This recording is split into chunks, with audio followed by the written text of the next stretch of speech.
नमस्कार दोस्तों। क्या 29 मई की भारी गिरावट सिर्फ एक सामान्य प्रॉफिट बुकिंग थी या फिर ये किसी बड़े मूवमेंट की शुरुआत है?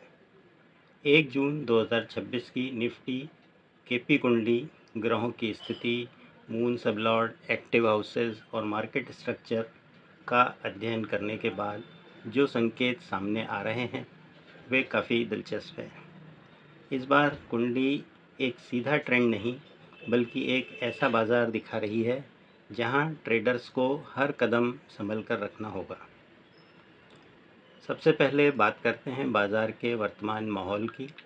पिछले सेशन में निफ्टी ऊपरी स्तरों से तेज़ी से फिसला।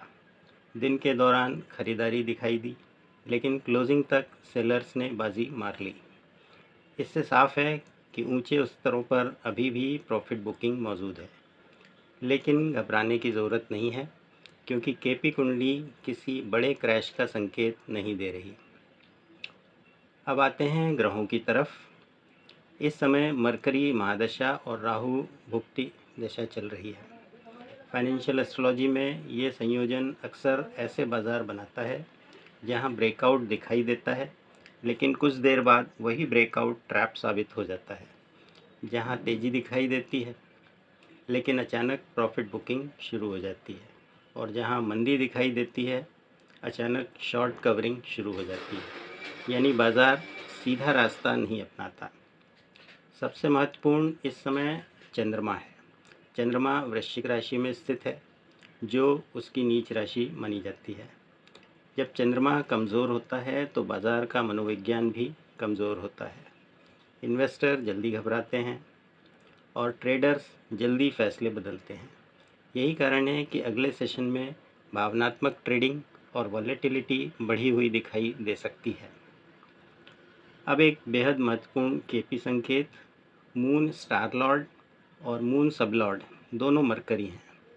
जब मून और मरकरी इतनी मजबूती से जुड़े हों तो बाज़ार में कन्फ्यूज़न, वॉलेटिलिटी और फॉल्स सिग्नल्स बढ़ जाते हैं। ऐसे समय में चार्ट देखकर ट्रेड करने वाले ट्रेडर्स भी कई बार ट्रैप हो जाते हैं। अब बात करते हैं एक्टिव हाउसेस की। इस कुंडली में 10वां और 11वां भाव एक्टिव है, जो लाभ और मार्केट सपोर्ट का संकेत देता है, लेकिन साथ ही 8वां और 12वां भाव भी मजबूत सक्रिय है। 8वां भाव अचानक रिवर्सल का और 12वां भाव प्रॉफिट बुकिंग तथा लॉस का प्रतिनिधित्व करता है। यही वजह है कि पूरी कुंडली का सार एक ही शब्द में निकलता है, वॉलेटिलिटी। मंगल अपनी राशि मेष में मजबूत है, ये बाज़ार को गिरने नहीं देना चाहता। दूसरी ओर कमज़ोर चंद्रमा कॉन्फिडेंस कम कर रहा है। राहु बीच बीच में अचानक रिवर्सल ला रहा है और मरकरी पूरे खेल को तेज गति दे रहा है। यानी ग्रहों के बीच खींचतान जारी है। अब बात करते हैं अगले सेशन के इंट्राडे फ्लो की। शुरुआती घंटे में बाज़ार रिकवरी की कोशिश कर सकता है। यदि ओपनिंग कमज़ोर होती है तो बायर सक्रिय हो सकते हैं, लेकिन सुबह की इस तेज़ी पर आंख बंद करके भरोसा करना ठीक नहीं होगा, क्योंकि 10 बजे के बाद प्रॉफिट बुकिंग का दबाव बढ़ सकता है। दोपहर के आसपास का समय सबसे महत्वपूर्ण दिखाई दे रहा है। यहीं फॉल्स ब्रेकआउट, फॉल्स ब्रेकडाउन और अचानक रिवर्सल देखने को मिल सकता है। कई बार दिन का लो भी इसी समय बनता है, इसलिए इंट्राडे ट्रेडर्स को विशेष सावधानी रखनी चाहिए। दोपहर बाद शॉर्ट कवरिंग के संकेत बन रहे हैं। यदि बाज़ार सपोर्ट के ऊपर टिक गया तो अंतिम 1.5 घंटे में रिकवरी दिखाई दे सकती है, लेकिन फुल फ्लेज बुलिश ट्रेंड की संभावना अभी भी सीमित है। अब महत्वपूर्ण स्तरों की बात। 23,480 पहला सपोर्ट है। इसके नीचे 23,350 का मजबूत सपोर्ट दिखाई देता है, और यदि पैनिक सेलिंग आती है तो 23,200 अंतिम सुरक्षा क्षेत्र बनेगा।